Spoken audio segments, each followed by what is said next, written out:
I said I had some questions for Hillary Clinton that I would love to hear asked. And if I ever had the chance, she would never appear on this program, and I would never be invited to be a moderator. But if either happened, I have a list of questions here. And they're not complicated. They just haven't been asked. Mrs. Clinton, when you were Secretary of State, why did you let a Russian company purchase one half of the United States uranium reserves in coordination with your and your husband's foundation? How much money was donated by Russian companies to your foundation in exchange for your moving half of our uranium supply to Kazakhstan? Mrs. Clinton, when you worked for the State Department, how did you conduct secret classified business without using a secure email server? And don't say it's a mistake that you won't do again, because you still had to conduct business. How did you conduct secret classified business on your public server? What kind of assault weapons were we funneling through Benghazi, and where were we sending them before Ambassador Stevens was murdered?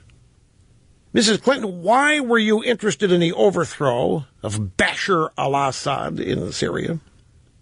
Mrs. Clinton, when you left the White House after your husband's last term as president in the year 2000, why did you steal $200,000 worth of furniture and china and artwork that you were forced to return? Mrs. Clinton, when you were Secretary of State, why did you solicit contributions from foreign governments to your family foundation after you promised President Obama you would not? Mrs. Clinton, why do you and your husband claim to contribute millions of dollars to charity for a tax write-off when it goes to your family foundation that gives less than 15% of the money you collect, and you use the balance to support yourself tax-free? How do you do that? How could other Americans set up similar arrangements as you have? What would you tell them? Mrs. Clinton, why are you unable to account for $6 billion of State Department money that seemed to have disappeared while you were Secretary of State?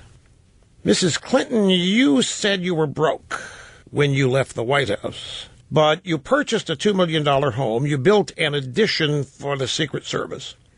You charged taxpayers of the United States rent in an amount equal to the entire mortgage. Why did you say you were broke? Mrs. Clinton, how is it your daughter Chelsea can afford to buy a $10.5 million apartment in New York City after you left the White House when you were broke? I might throw that one out. I might leave out the question about the daughter. Mrs. Clinton, Mrs. Clinton, could you tell the average American how their child could get a $600,000 a year job at NBC with no experience like your daughter did? That's a better one, right? That's a better one. Yeah, because at 10.6, that comes from the Ms. Vinskys. You know, so she married it. So, but yeah, the $600,000 a year, and not having done it before. Mrs. Clinton, why did you lie to the American people about the terror attack in Benghazi, but you managed to tell the truth to your daughter the same night that it happened? Mrs. Clinton, why did you fail the bar exam in the District of Columbia? Why did your husband lose his law license? Take your time, Mrs. Clinton. We're here for a couple of hours. I mean, this is just scraping the surface. I mean, there's all kinds of other things that could ask. But these are the kinds of things that are asked of Trump that are not asked of her, is my point.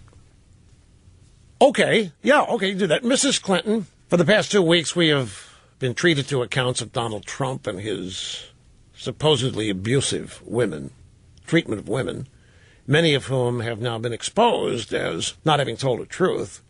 Why did you feel it necessary to tarnish the reputations of women who had alleged that your husband had abused them, and in one case, raped them? Tell us about the Bimbo Eruptions unit that helped your husband survive as president. I mean, any number of ways you could go with this. That, you know, Trump is routinely asked about that she's not. That's the point that I'm trying to make. I mean, the questions, you know, they're not specific here. They're generic just to indicate there are all kinds of places, all kinds of areas that the moderators are not going with Mrs. Clinton.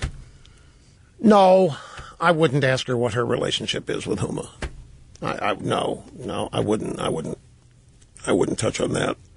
That's inside stuff. I don't think the vast majority of people even know who Huma is. And so I would leave Huma alone. I might express condolences. Would you pass on my sincere feelings for Mrs. Danger over the embarrassment of her husband and sending pictures of his nakedness to teenagers? It's a terrible thing, and we feel for. Would you pass that on for us? Thank you. Nah. Look, I'm trying to keep this above board here. This is. See how with the Clintons, you see how easy it is to get to the gutter if you want to go there.